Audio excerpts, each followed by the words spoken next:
Ladies and gentlemen, welcome to another episode of Four Shoots and Giggles. Now, I know with all this coronavirus stuff going on, I hadn't been able to do this as much, but I figured I'd get one in while I could, so we can just have a little fun.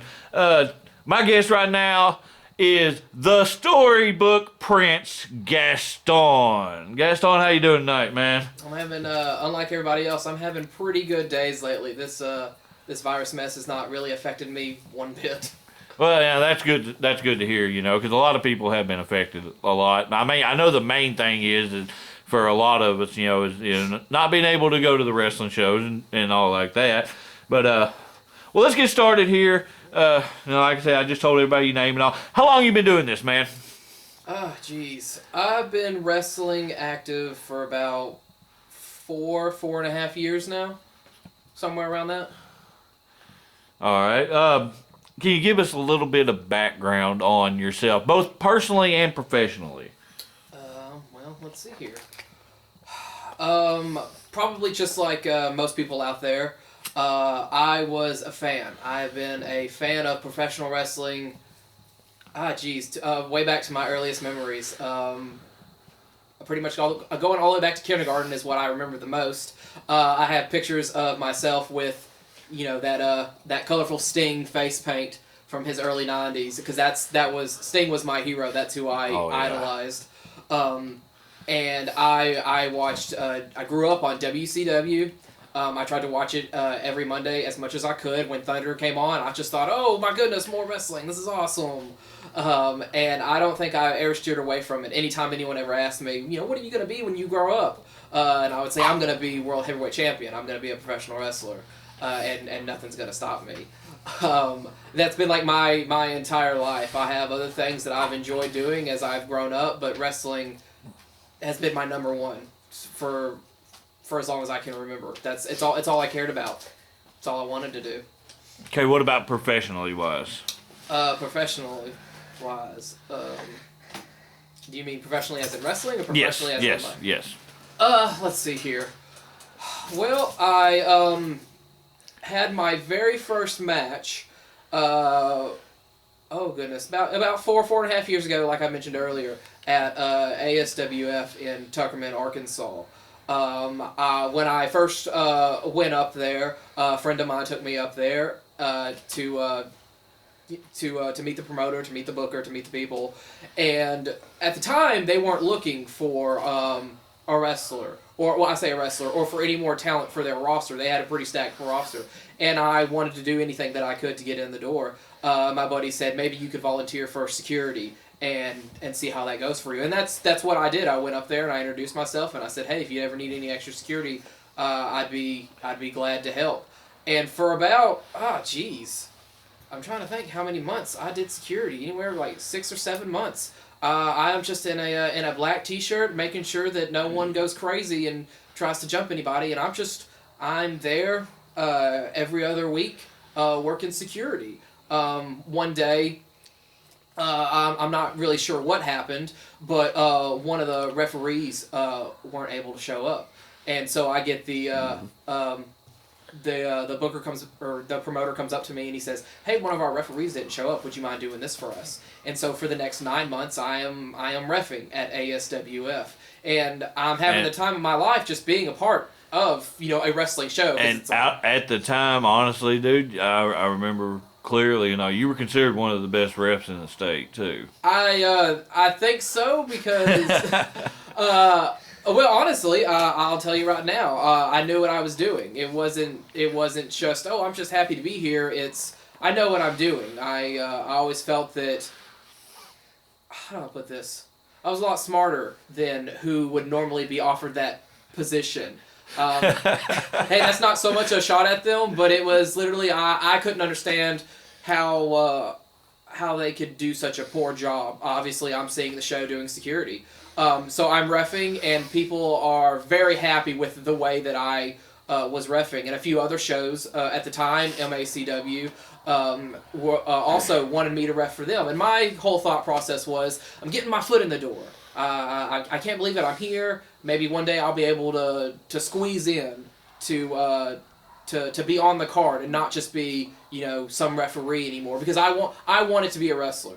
That was all I cared about. But I also knew that you have to convince people to give you the opportunity. It's not just going to come because, oh, look at that guy, he seems nice. That's not how this or anything in life works. And eventually later on, the promoter at that time, or not the promoter, the booker at that time, Austin Lane, came up to me one day and he said, "Hey, we're having a battle royal. You look like you're in pretty good shape. If you know what you're doing, I'd be glad to put you in there." And I jumped right at that bit. And it pretty much all just blew up from there. Battle royal, and then another battle royal the following week, to tag matches, single matches, and ever since that first opportunity of the battle royal, I haven't stopped wrestling. People see me, they like what they see, they put me on the card, and I do the job. I do a pretty damn good job. Well, what actually made you want to get into wrestling to begin with? Oh, jeez.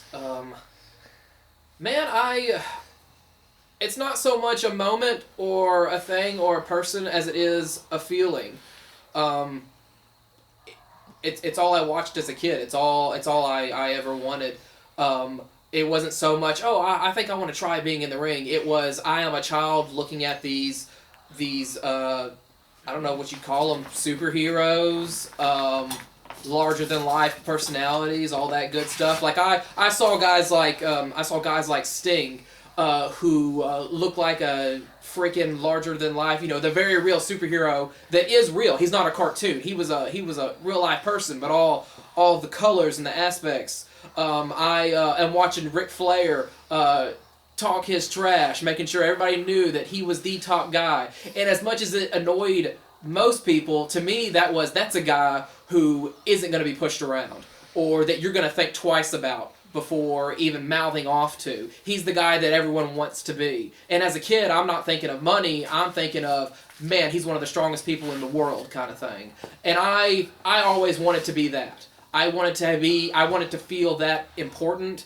I always wanted to feel like this was a guy that no one wants to take their eyes off of. Because I didn't want to take my eyes off of guys like Sting and Ric Flair. And they're two very different personalities, but the thing that they had in common was that you were going to keep watching them. You were going to keep listening to everything that they say, everything that they did. And obviously they're two of the biggest stars, or I think, that's ever been in pro wrestling, and it's from those aspects of they had a presence and an aura to just draw you in, and I wanted that. I was drawn in. I wanted to be like them.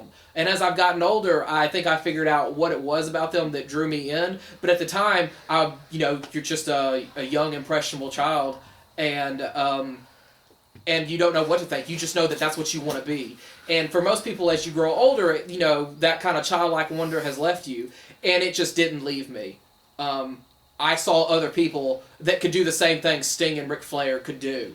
The first time I saw someone like, AJ Styles wrestle, that was another guy that I was like, I want to be like that guy. I want to do what that guy can do. And there was never a question of, do I want to be a professional wrestler? It was, when am I going to finally get in the ring? When am I going to finally do it? It wasn't a decision that I just made. It was just something that was always going to be there, and it was just, when am I going to finally get to do it? All right.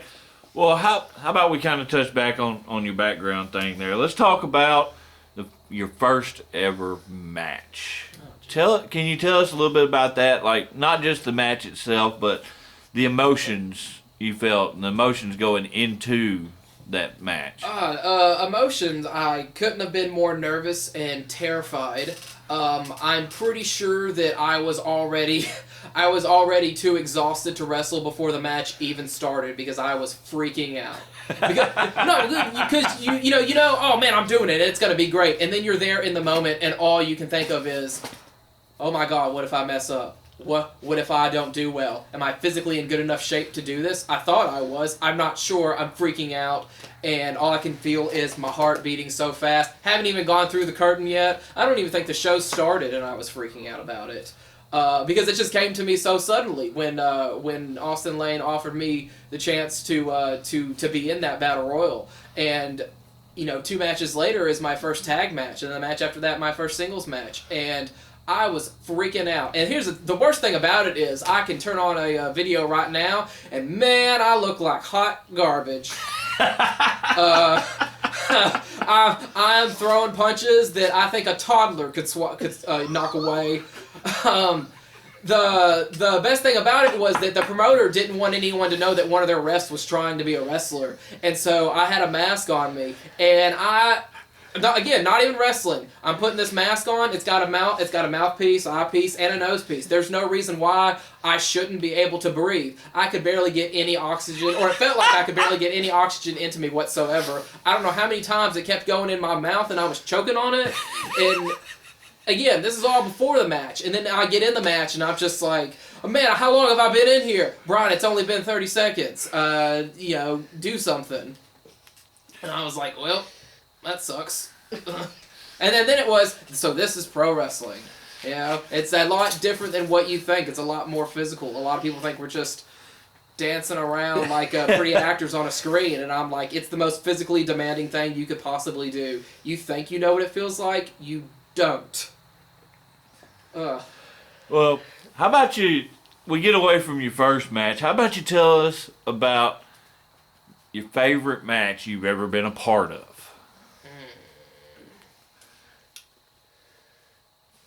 I think my most favorite match was, so it happened at ASWF.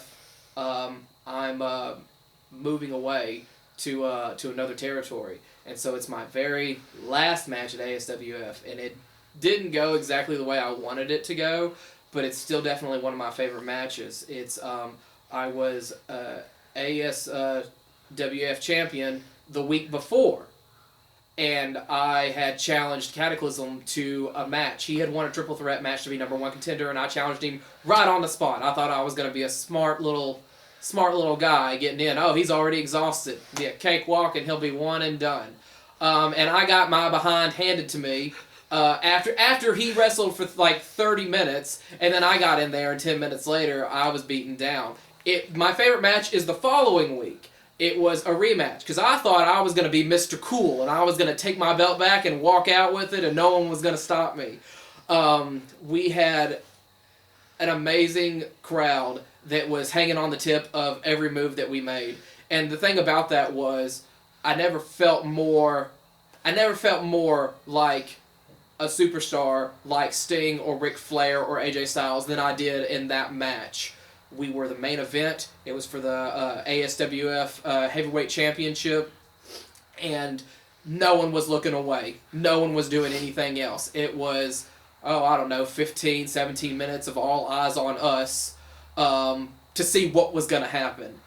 And it doesn't bother me as much as it did before that I didn't win, that I wasn't able to walk away with what was mine at the time. But it was just the amount of emotion, not just pouring out of me, but out of literally the 300 people that are watching us in the moment. I felt like most people probably look at me and they think, oh, that's a bad guy, not a superhero. But I never felt more like a big bad superhero than I did in that moment. It's just, there hasn't been anything like it before that in my life, and not too many moments after it that were near as just overwhelming with the feeling, the presence that now someone wasn't pulling me into it. I pulled these people into us, and I never felt more important in my life. Boy, no matter what we talk about, you don't drop your character, do you, at all? I mean, this is my real life, baby. I'm sorry that other people feel like they gotta hide behind a facade, but that's not me. Oh man. Well, that you talk about your favorite match and all that. There, who's your favorite person to be in the ring with? Who's your favorite opponent? Oh, jeez. I gotta tell you, I don't think I can name one person. I don't think anybody that I've interviewed with this could name one person. Well, you can pull something different out of everybody, and the best thing about, to me anyways, professional wrestling is that it's never the same thing. It is always different, always exciting. maybe there's a different reason behind certain things. You know, it's not just go in there, two random guys slugging it out. Like, if I want to punch somebody in the mouth, I'm going to go back there and demand to put them in the ring with me, and I'm going to punch them in the mouth in the ring. And maybe I'll get hit back. Or maybe it'll be a friend of mine, and we have the most technically amazing wrestling match that you've ever seen. Or maybe, you know, I just want to, you know, boot someone in the face and run my mouth for 5 minutes. And there's so many different people that I do that with too. So my favorite match earlier I mentioned Cataclysm, and so that right there, that's such a clash of, I guess, what you'd call characters. We couldn't be more different, and I don't just mean in that he's big and I'm shorter than him, or that he's fat and I'm in great shape. Like, it's that right. It's literally the what I think the good and evil fighting each other. I've had other matches where, most recently I was in a tag team with Gary and Tier, and man, I don't feel like any of the teams were ever up to our level, but we would just run through people. And I don't think I've ever, how do I put this, had an easier time being a big bad professional wrestler when I had someone with me like that. I've had matches with with Josh Cross, and he's so big around that belly, but man, if he doesn't fly all over the place, it's just no, you've seen him, right? It's so mesmerizing to watch, and he'll literally it's like I'll come out of my own body just to watch the two of us have at it, because I couldn't wrestle Cataclysm the same way that I would wrestle Josh Cross. I have to be very different to beat either one of those guys. A lot of people think because that they're bigger than me, it's harder for me to get by. And what they don't understand is I already know I'm going to win. I'm having a great time. So as far as when it comes to like having a favorite opponent, honestly, they're all my favorites because I always win. So I'm always happy. All right. And then this one, I know you haven't done a whole lot of like gimmick type matches or anything like that, but I mean, what is your favorite type of match to be in? Oh gosh, let's see here. Because you're right, I haven't done too many gimmick type matches. I don't need the extra help to entertain my fans. But I will say that there have been 2 matches that really stick out to me because of how ridiculous they are, but they both took place at Christmas time. And one of them was recently. I was tagging with Gary and Tier against Team WTF, and they took out Gary and pretty hard, but it was like what was that? Like a Santa's playground match or something like that. They hung presents in the corners, and you didn't know if the present was like candy, like one of them was candy canes, and Christmas ornaments, and the others was like, what was it? A belt and not thumbtacks. Oh, it was the Christmas ornaments that we broke. That's what that was. Because it was a horse mask and candy canes, which was cute, and then sharp Christmas ornaments and a belt. I liked that very much until Excalibur got the belt, and then I never felt so much pain in my entire life. It was, oh goodness. Oh. I will say this though, literally picking a grown man up on Gary's shoulders and flipping him onto those Christmas ornaments, I loved that moment, and that was fantastic. The other match was a battle royal at the Christmas time last year, and it was just, I like the idea of being around so many multi-man people in the battle royals, just so you can see me literally knock down 20 people in 20 seconds. But then every time I try to get some candy canes, everyone boos me because I guess you're not supposed to eat candy as a pro wrestler. Actually, in the tag team match, Excalibur literally punched me in the face with some candy canes because he thought he was a big shot. Then I kicked him in the mouth later. I pretty much, I guess I would say any Christmas themed match so far is my favorite when it comes to gimmick matches. Oh my lord! They make me smile. Well, what would you say has been the biggest moment of your career? Definitely being ASWF heavyweight champion. Um, there was a match between the current champion at the time, Lee Michaels, and Cataclysm, and I'm honestly not really sure how. I kind of weaseled my way into it, and it turned into a triple threat. I'm on the outside catching my breath.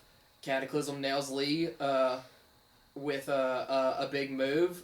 And then, Lee nails Cataclysm with a big move, and then he goes up and he hits him with a frog splash. Well, you think I'm a small person. Lee Michaels is a little midget of a man. And I literally got right in the ring and tossed his little behind out, and before Cataclysm even had time to breathe, I pinned him for the 1-2-3, and I don't think I have ever been happier in my entire life than that day that I won the ASWF Heavyweight Championship. You had a pretty lengthy run with it. I had a pretty good run with it too, and it should have lasted a little bit longer. I thought I was going to get out of there with it, and as I said earlier, it kind of, things didn't really go to plan. But it's funny. You won your first heavyweight title against Cataclysm, and he's the one that took it from you, huh? Yeah. Yeah, that's kind of funny. I mean, just because you're sitting there talking smack, but anyway. All right. Laughing, but whatever. Now this is kind of a two-part deal here. Let's talk about your biggest influences for your character in wrestling. Let's go first though with big stars. Okay. Who's influenced your career the most? It's so messed up because I've mentioned him earlier, and you wouldn't think that he's my biggest influence. Sting is my biggest influence. We are nothing alike, apparently, though. He is the main reason that I started, that I watched, that I stayed a part of it all, and it turns out that when I grew up, I didn't grow up to be Sting. I grew up to be like guys like Ric Flair. I grew up to be like guys like The Miz. I had a fan tell me one day that I was a cross between The Miz and Jeff Jarrett, and I don't think I ever felt so complimented in my entire life. I'm sure he meant it as an insult, but I didn't take it that way.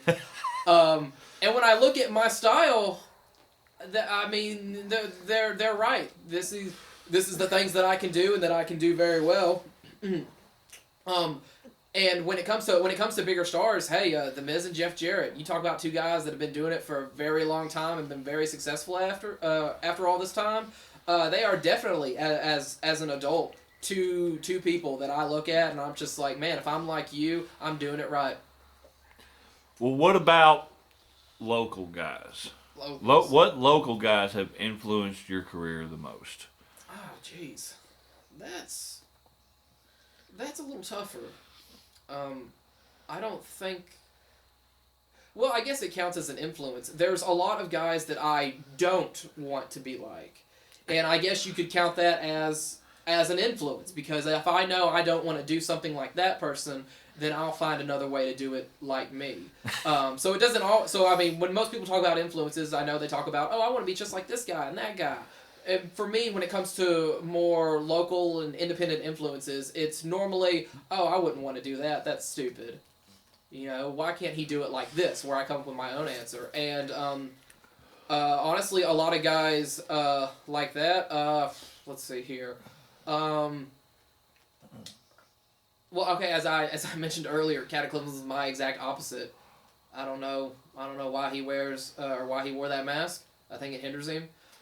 He wants to do all this crazy big man powerhouse stuff that's easy to reverse. It doesn't look real. He's so slow. Let's see here. There's a lot of guys like Max Stone, D Mike. They do all this flipping and flying around everywhere. It's not that I can't do it as well as them. It's just that, I'm sorry, buddy, you're just opening yourself up to, a broken neck or a broken leg or some kind of idiotic, thanks for wasting my time kind of thing. I think that's ridiculous and dumb.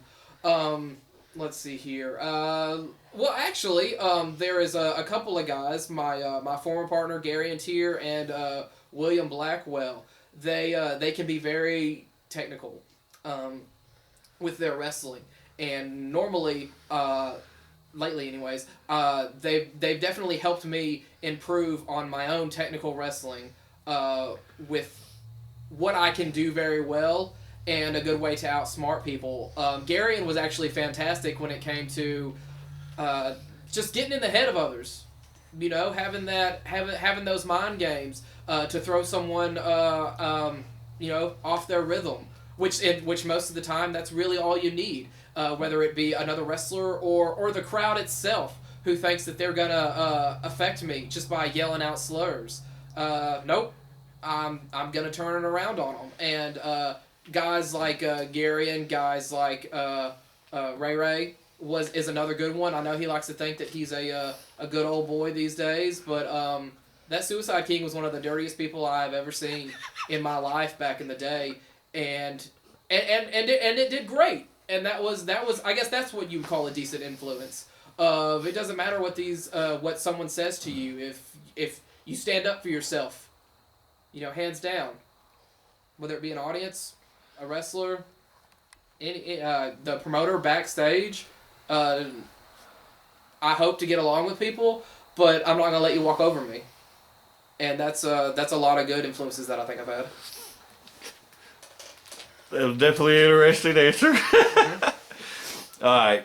Let's legitimately though, what honestly motivates you to keep doing this? I don't really need the motivation. It's all I've ever wanted.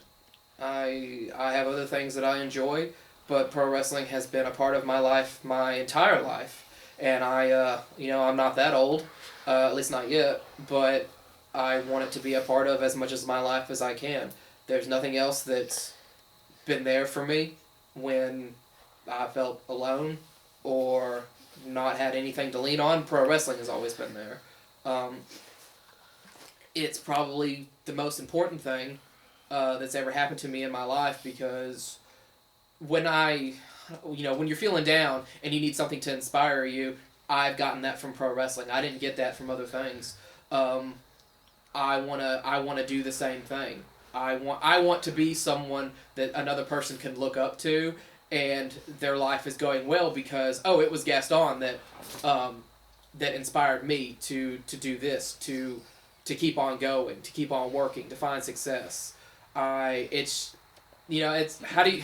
like when you ask someone, how do you know that you're in love? You just know, you just feel it. There's no other way around it.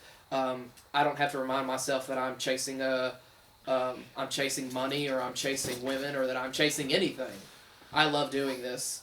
It's how I feel, and it's not going away. No motivation needed. This is my life. Well, you've done, a decent amount of traveling here recently and stuff like that.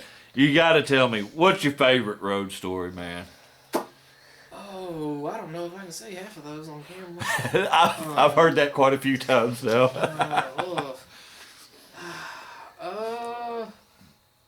Jeez, man. The last little while, I've been doing a lot of traveling with William Blackwell, and oh my goodness, most of the time it's just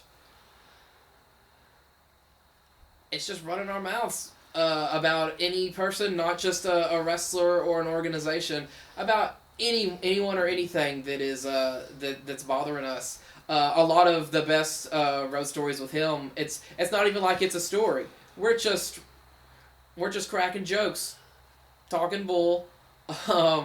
Literally, it's just one bad joke after another. But when you're stuck in a car for 10 hours, everything's hilarious. Apparently, honestly, nothing sticks out because nothing super ridiculous has happened to me. I haven't been pulled over, never broke down. Show up to a show, enjoy myself, and go. I don't have a super entertaining road story because bad things just don't happen to me. Other people have to find the humor in that.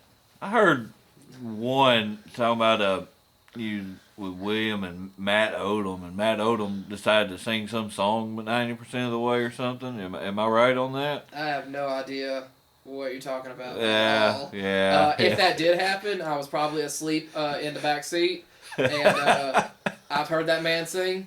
I'm glad I was asleep. All right, let's get into this. Now, this is kind of a hot topic for a lot of people and all like that. What are your thoughts on wrestling today as compared to like the older days? You know, what are your thoughts on the evolution or the change of wrestling recently? I don't Like, know. how does it differ from today as compared to before? Oh well, I mean it. Honestly, it couldn't be more different. No offense to the guys back in the day. It's a very physical sport, but you didn't have to be an athlete back in the '60s and the '70s. You know, you can say, I was an athlete. No, you weren't. Most of those guys were just really big guys naturally. And when I say really big, I don't mean super muscular. I mean, wow, look at this gut. I'm a big tough man. And that just doesn't cut it these more nowadays. Now, I don't know if that's because people have seen that same fat guy in skin tight underwear for 30 years or not. But people they want to be entertained, but they want to be entertained by an athlete. And I think that's probably the biggest difference is how athletic you have to be now to be a success. Yes, people have found success that aren't exactly what you would consider a natural athlete, but like 80% of anyone that's a big star these days is. You know, back in the day, you could do an armbar for 5 minutes. That guy will tap out, and you're good to go. Nowadays, everyone and their mom knows every trick about getting out of an armbar. That's not going to cut it anymore. So you have to be athletic. You have to be smart enough to have a backup plan to your normal plan. You better know more than one move. Dean Malenko, is the man of 1,000 holds. Well, you better know like 3,000 nowadays. Otherwise, you're left in the 90s, babe. And that's another thing too. People still want to be entertained, so it's not just about winning. It's about putting on a show. In the '70s, you just you walk out. Maybe you wear a pair of blue tights or a pair of red tights. Roll around for 5 minutes, and you were done. Nowadays, you better come out there, and you better be larger than any theater has ever been. You better be putting on a show that Broadway would be jealous of. That's not something that you had to do back then. But nowadays, it's not just a sport. This is a show, and people better want to watch you. They're very different. Which I mean, that should be it should be like that with anything from 30, 40 years ago as compared to today. But I don't think that's a bad thing either. For one thing, someone like myself would probably have a very hard time back in the '70s for not being one of these 400-pound overweight giants. But as of today, here in 2020, someone can look at me and be like, "Well, he looks like he can be a good athlete. Let's give him a chance." And then when I'm walking out with their title that same night, it's like, "Oh, we've got something here," because I have every quality that they're looking for. Back in the day, they were only looking for one thing. Nowadays, they're looking for 5 things. It doesn't bother me because I have 10 things to offer. Well, before I let you go here, let me get your final thoughts on wrestling in general and what the future holds for you going forward. Oh, honestly, when it comes to pro wrestling, I think it's as wonderful as ever.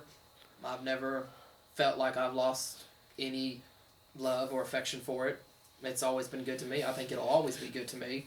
And even if it changes another 20 or 30 years down the road, I'm sure I'm still going to enjoy what I'm seeing. As far as what I'm going to be doing for the next 20 or 30 years, Gaston's going to be on a box of Wheaties waving at you with my World Heavyweight Championship belt on my shoulder. It's nothing but up here. I'm trying to do more traveling right now, and it's honestly hasn't been very hard for me to get booked literally anywhere. People want me to be there, and I want to be there. That doesn't mean that I'll ever forget about home. It just means I'm not going to be here near as much. But I have to say, as compared to most people that you might be seeing, you might be talking to later on, the future's looking pretty great for me. I'm pretty dang happy. Life might as well be a fairy tale for me. Well, man, I appreciate you sitting down with me. Ladies and gentlemen, this has been Four Shoots and Giggles.